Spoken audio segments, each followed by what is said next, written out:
So before starting to unpack the S-Marks irrigator, I will tell you some very important tips for those who are just going to buy it, of course, in a pharmacy.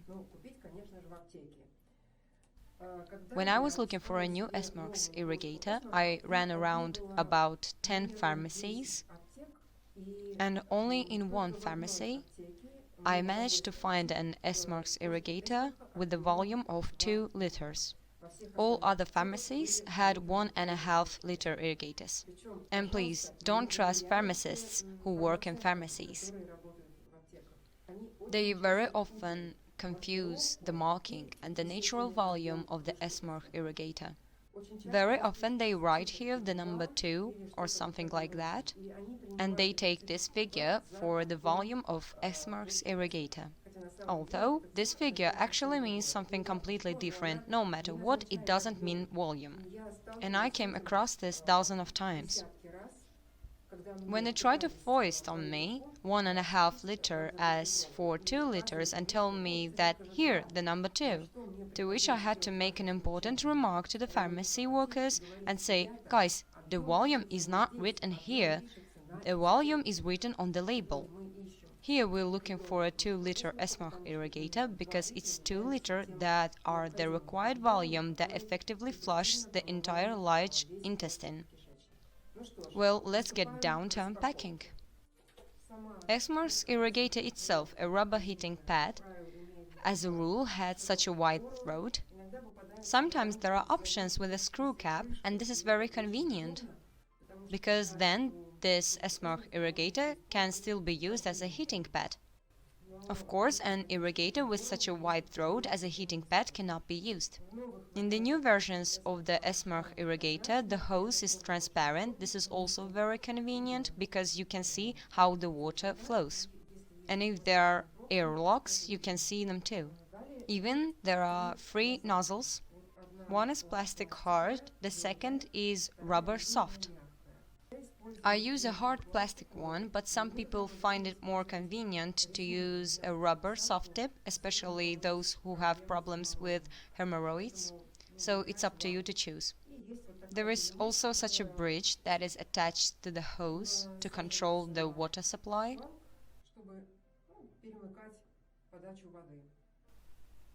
Put on the bridge on the hose and put on some kind of attachment. Of course, before use, you need to wash this tool very thoroughly with hot water, water and soda, or some kind of detergent. Pass a jet of hot water through it repeatedly. Look for the nozzle separately. As a rule, in the instructions invited to the S-Mark cycle, they write in great detail how to wash it. To make it easier to hang S-Mark's irrigator, I advise you to tie a string or rope here, but it often happens that this rubber is quite thin and it tears. From repeated use of the S-Mark irrigator under the weight of water, the rubber stretches and this part is torn. In such cases, where there is no spare S-Mark irrigator, you can come up with such a simple device. Take a small bag and put the irrigator in the bag, cut a hole at the bottom, pass a hose through it, and hang the bag with a strong handle on the wall. At what height should S-Mark's irrigator be hung? About 1.20 meters above the level of the anus. Morning comes. From 5 to 7 in the morning, this is bowel time, so the most convenient time when you are advised to do an enema. Get out of bed, and a big mistake many people make is that they immediately do an enema without taking any action to free their intestines from gases. And in vain, this is a very big mistake, because gases, gas locks, are the biggest problem when setting an enema. The gas lock prevents water from entering and doesn't even allow water to come out. Therefore, if you poured water into yourself but it doesn't come out, then know that the cause is a gas lock. Either you pour water into yourself, but it doesn't pour in, everything comes out back. This is again a gas lock. So what do we do when we get out of bed? Of course, we do a few physical exercises to work the abdominal muscles so that all muscles, intestines work and most of the gases came out naturally. I will show you the simplest and most common exercises that you can do before an enema.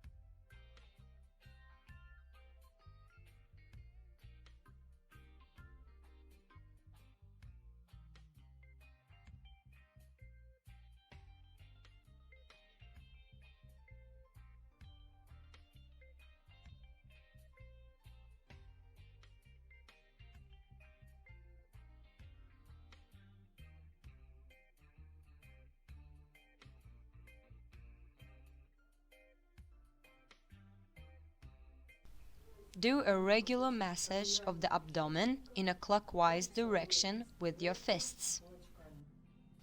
Take your fist and start pressing clockwise, and you need to press deeply.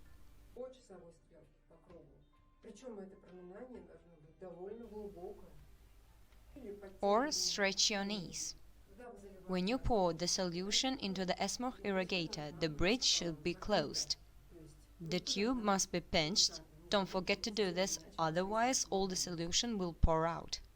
Pour the solution, come to the bathroom, hang Esmorch's irrigator at the desired height. I have nowhere to hang, so I'll just put this on the table. You will need to bring some kind of jar or plate of oil, ordinary vegetable oil with you, to lubricate the tip so that it's smooth and doesn't scratch the anus. And you can also lubricate the anus itself with vegetable oil. The thicker, the better. Before putting on the enema, please release the first stream of water so the airlock, if any, comes out. Just open the bridge, release the first stream of water and immediately close it back.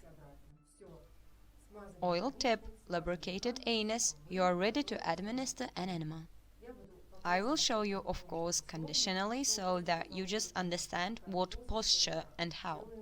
We do it in the knee-elbow position. You can lay a terry towel for convenience because a comfortable position is a guarantee that you will be comfortable.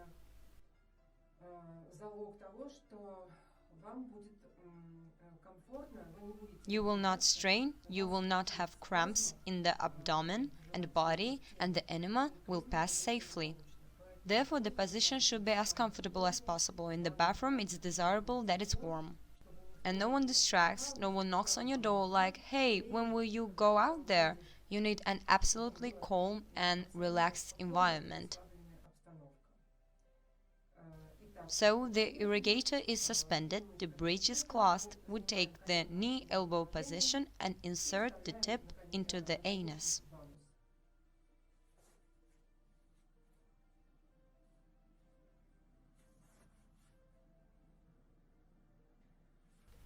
When you insert the tip into the anus, you open the bridge with one hand and water begins to pour into the intestines.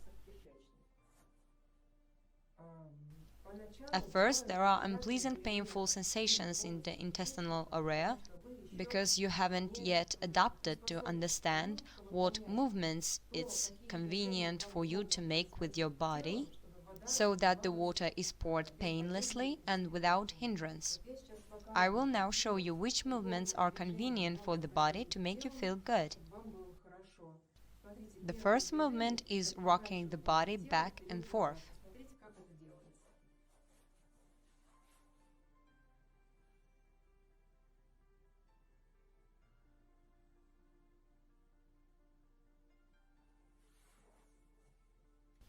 There is also movement. This is when you move your stomach, pull it in, and inflate. During the enema setting, you do this with your tummy, and then the intestines work well and water is more easily poured. It looks something like this.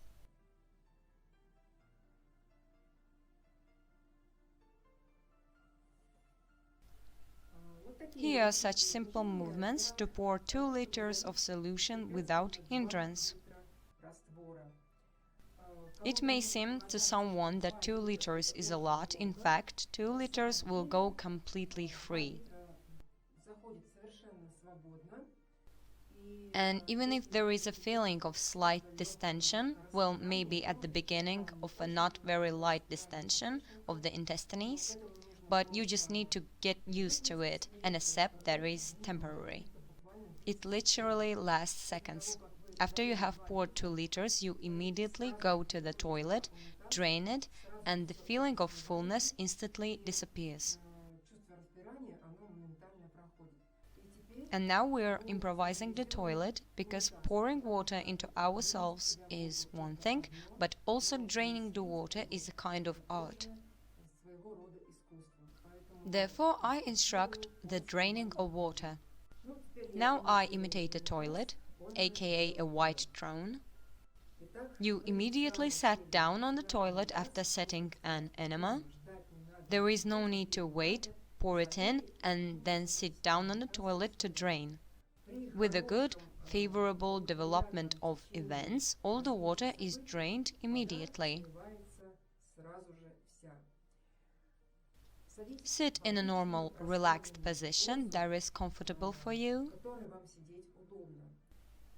Again, the mistake of so many is that they start pushing right away. And they think that if you push hard, then by doing this, they will contribute to the rapid discharge of water. This is totally wrong. When you push, you create a spasm in the intestines. You don't need a cramp, you need a completely loose bowel. You sit down on the toilet, you take the natural position that you want to take.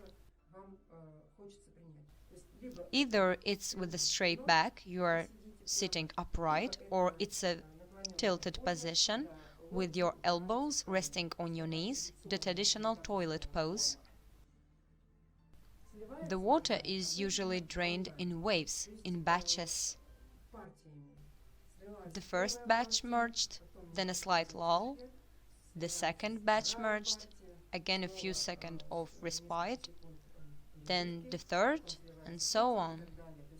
Each batch of water is less and less, and at the end there are little residues.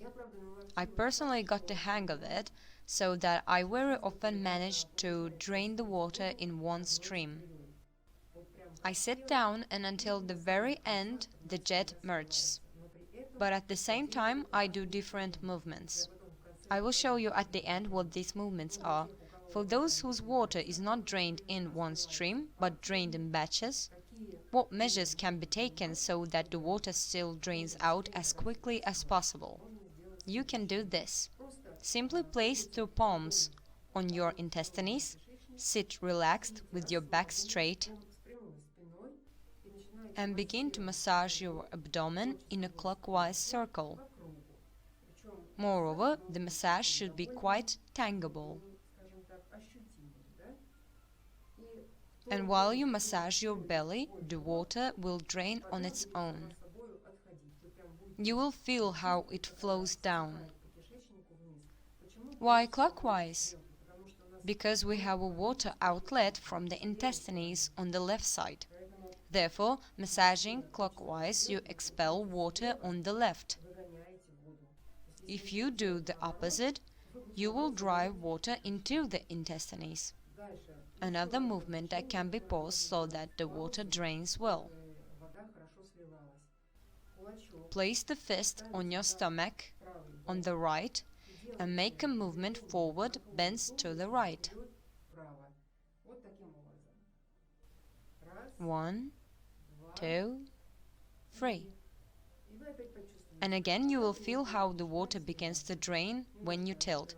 We rested for a few seconds, waited, and again. 1, 2, 3. During a pause, you can again massage the abdomen, sit relaxed, do not push, do not rush anywhere. The main thing you must remember is that the water will merge anyway. It will not remain in the intestines, it will not be absorbed anywhere. The water will pour out, just if not immediately, then it will slowly pour out during the day, during your trips to the toilet. But the main part of the water, of course, needs to be drained on the toilet, so that later there is no discomfort somewhere at work or in public transport. Another movement you can pause is stretching the torso. Let's suggest you were sitting in a standard toilet seat, the water drained, then there was a pause. What are you doing? You straighten, pull your shoulders up as much as possible, then back as much as possible. In this case, the intestines are stretched. You can feel how it does it. In this case, the belly is stretched. Stretched out and then back. You start to let go of your shoulders, squeeze your stomach, work with the pump. It turns out that you, like an accordion, stretch and back. The same thing happens with your body, stretched and squeezed.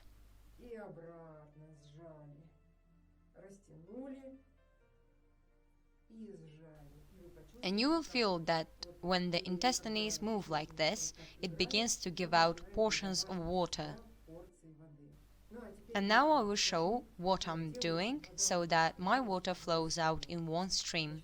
I sit down at first, I take the most natural position. I just have a straight body position with a straight back, hands on knees, the water drains.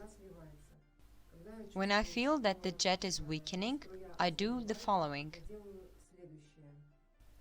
I bend over, squeezing my intestines, leaning on my elbows.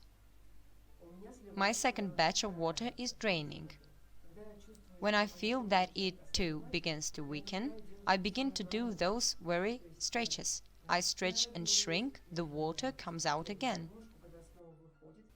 When I feel that this pressure is also weakening, I straighten out and begin to massage my stomach. I massage and in parallel I walk with the pad on the right side, and in this way the water is drained off in one stream without delay. Вода сливается одной струей